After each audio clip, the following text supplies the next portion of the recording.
It is Tuesday, June the 2nd.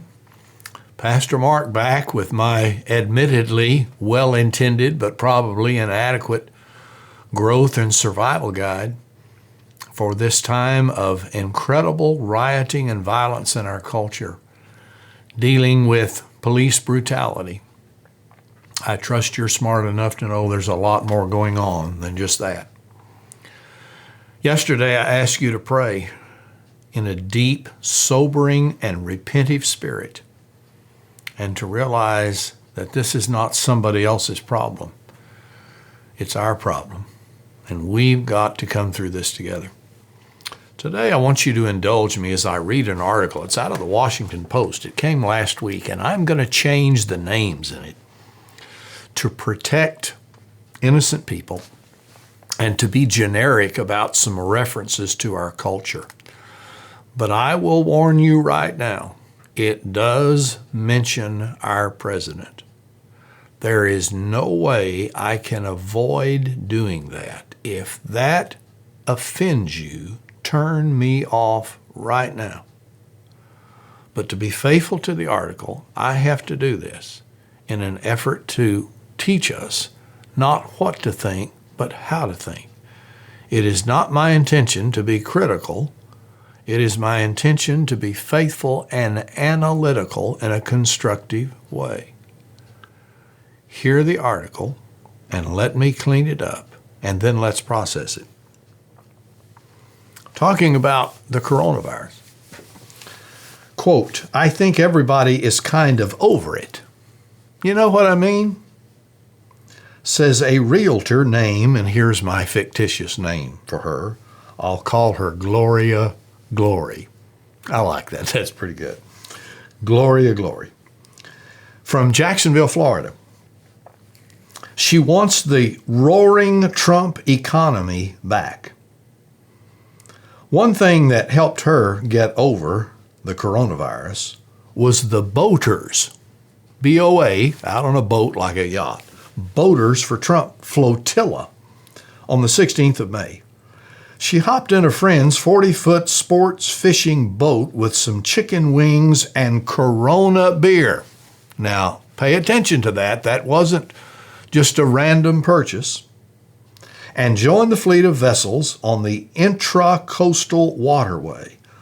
The sun, the breeze, Trump 2020, and stop the bull flags on the kayaks and jet skis.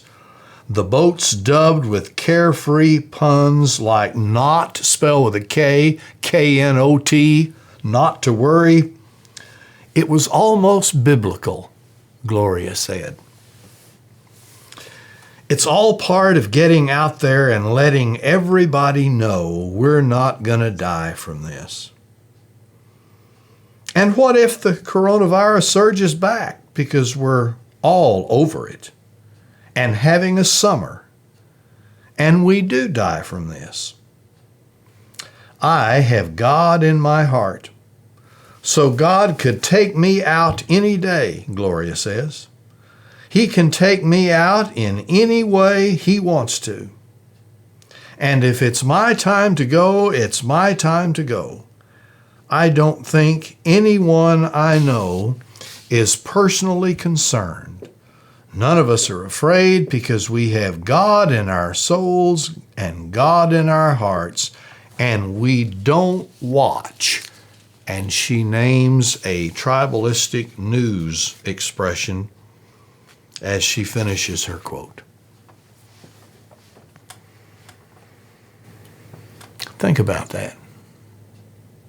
Does that not summarize the American sickness? Here is a woman who is obviously very successful, but in her statements, she's so revealing. Who is God to her? A manipulative, puppeteering, predestined, wipe you out sort of God? Her attitudes and her values are all about some good luck charm to cover her soul for heaven when she dies. but yet there is never the mention of any quality of Jesus' life in her life. She cares of no one but herself and her little tribe of like-minded people, and nobody's going to change her mind. She's going to isolate herself away from anything that would broaden her perspective. She's an American. She's Christian. And she's entitled to the roaring economy and the life that comes to it. I ask you folks, what does that tell us? That is not an uncommon reality. Now let me read to you something else. This comes from one of my most trusted colleagues. And I warn you, this is not going to be easy to hear.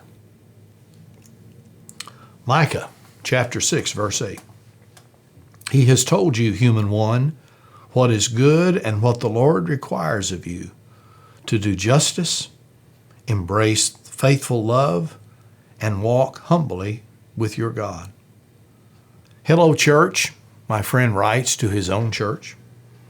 Since we tape on Mondays for Sunday's service, we are always a week ahead or behind. And I pause here, we can relate to that. We're pre-taping, everybody is. This past weekend's events have taken place in our country.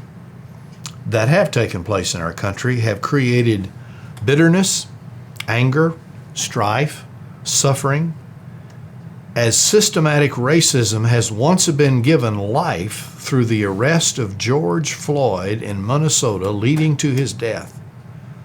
And this on the heels of the death of Ahmaud Arbery in Georgia at the hands of a white father and son taking the law into their own hands. It seems that not much has changed since the assassination of Martin Luther King Jr. in April of 1968 in Memphis, Tennessee. This pastor writes, I remember reading how disappointed Dr. King was in the white church's silence on the issue of racism during the civil rights movement. The events of the past few weeks remind us that this systemic racism is alive and well in America.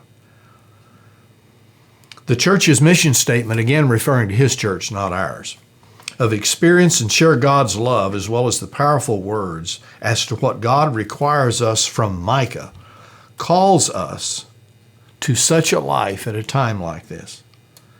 As an affluent, predominantly white, suburban Protestant church driven and defined by the love of God, I am calling each of us as individual people of faith and as a community of faith to stand fast, arm in arm, with our minority brothers and sisters in love.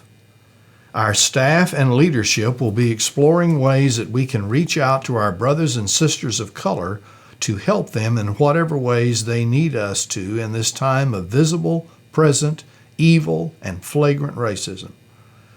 Join me as we pray with a theme for justice, equality, hope, fairness, and the end to racism and bigotry. Join me as we seek to determine where God is leading us in this call for justice and equality for all, regardless of color, of one's skin. As the Church of Jesus Christ in the community that He lives, may we follow God's lead in loving to do the next loving thing regardless of the cost. Let me know where you sense God is leading us as a church in rising up to meet this evil as it continues to bring suffering, death, injustice, and division to all. I close, he writes, with these powerful words of Dr. King's. Love is creative and redemptive. Love builds up and unites. Hate tears down and destroys. The aftermath of the fight with fire method, which you suggest, is bitterness and chaos.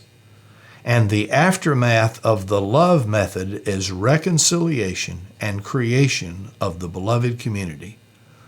Physical force can repress, restrain, coerce, destroy, but it cannot create and organize anything permanent.